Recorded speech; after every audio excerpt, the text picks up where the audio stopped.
Hari Om. 65 of second chapter. It goes like this. Prasade सर्वदुःखानां हानिरस्योपजायते प्रसन्नचेतसो ह्याशु बुद्धिर्पर्यवतिष्ठति. So now, as we are seeing yesterday, we are seeing the benefits of that peace mind as to what we are going to gain. So we'll see the word meaning now. Prasade means in peace. What do you mean by peace? Peace in the sense where the mind is not perturbed. Right? Asya, of him or in him or in whom. Sarva dukkhanam. Sarva, all sorts of dukkhanam. Dukkha, the sufferings or problems. Hanihi. Hani is destruction. Upajayate. Upajayate means happens or arises. Where? Prasanna chetasaha. In the tranquil mind or of the tranquil minded. Buddhihi. Intellect. Always remember mana and buddhi. These are two things which we'll be using. Manaha means mind. Buddhi means intellect. Ashuhu, quickly. Paryavatishthati, becomes steady. Where? In the Atman, firmly fixed, remaining. Paryavatishthati, he indeed. So this is the word by word meaning. Now if we have to understand in a gist, it says that a man who is at peace always, then what happens? All the sufferings and the sorrows of the life and samsara, which are caused by the unbalanced or imbalanced mind and by the rebellious nature of the senses, will come to an end. By peace and purity, the mind is fixed in Atman or in self. So here there are two things that we are getting, as the saying goes, buy one get one free. Of late, that is the offers, if you go anywhere, this is there. So here what we are supposed to understand is every individual, me and you, all of us want to come out of sorrow. Is there anybody who wants to stay in sorrow? And we want to be at peace. Remember, our nature by default is peace. Sat Chit Ananda Swarupoham. Ananda is our nature by default. Then how come we are so miserable? We are miserable because the mind, instead of going urdhva, it is coming down. The mind, instead of going up, it is going down. How is it going down? It is flowing down through the sense organs. The mind is coming. You see, if you look at the anatomical structure of a human being,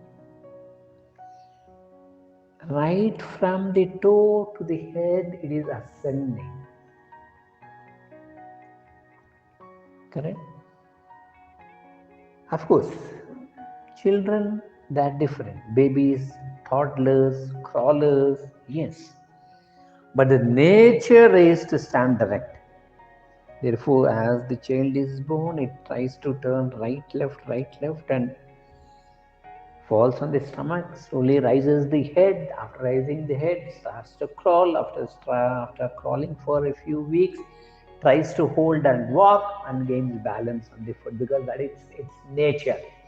Human, by default, nature is to stand erect, head held high. Remember, the head is always at the top. In rest of the creatures, rest of the creation, understand, it can be either aviars or mammals or reptiles, whatever it is. The genital organs, the stomach, and the head are parallel to the ground, or of the same level, or horizontal. It is only in the human creation where we find the head as the crown. Head is above all the organs.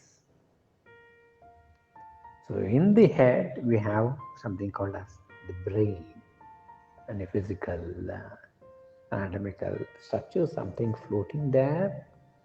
Yes, gray matter. Yes, that is buddhi.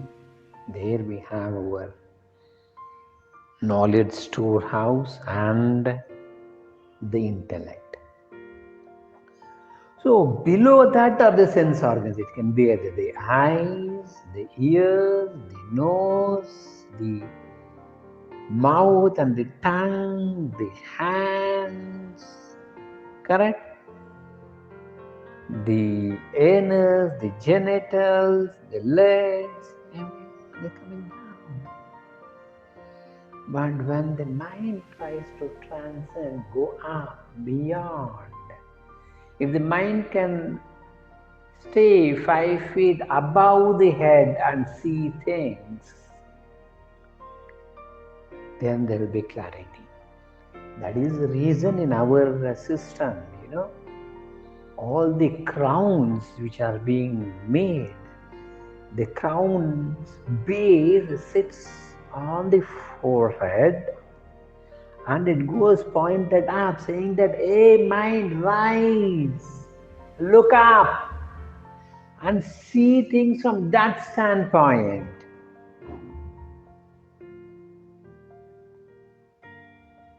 Think.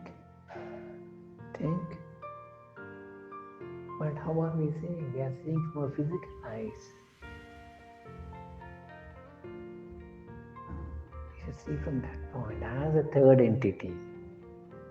Then there will be clarity. Once we rise higher, then we gain the purity of mind. Where there is purity in the mind, peace is a byproduct. Automatically peace is dawned. You get peace. More the purity, more the peace. They are directly proportional.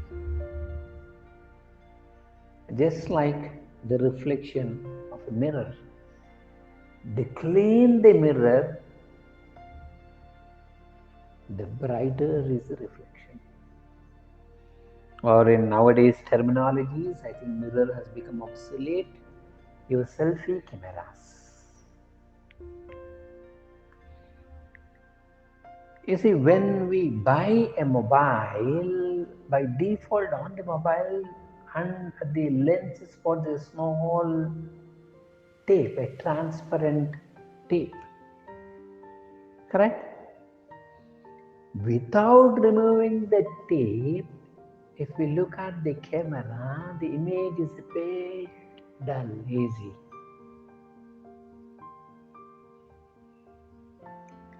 And without removing the tape, if we keep on using without wiping or cleaning the surface, because of the movement, slowly dust accumulates on the lens or on the lens cover.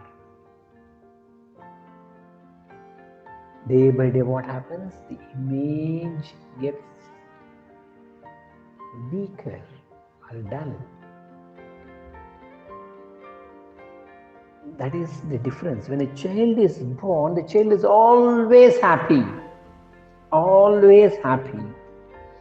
And instead of allowing the child to continue in that particular path, we condition the child and limit the child to its body and mind with the naming ceremony. So there starts all the problem. And now we are supposed to undo that and try to come out of the feeling that I am not the body, not the mind. Then what are we? That we'll see in the upcoming session. Thanks for being with me. Krishnan Vande Jagat Guru.